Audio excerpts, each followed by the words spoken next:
Olha ali aquela coisa tão estranha. Estás a ver? Tem assim aquela... Ah, sim, sim. Ah, mas os nimos são pequeninos. Pois são. Bem, olhem para estas algas aqui em cima. Eles Fluorescentes, estão a não é? meter lá para dentro. Isso são as anémonas. Devem-se estar a limpar. Oi?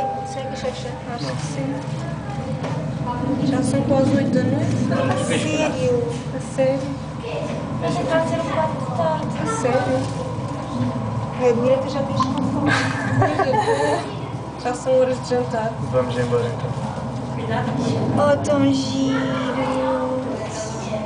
Depois os peixes, tu não tinhas ideia. Estas anémonas não são muito grandes.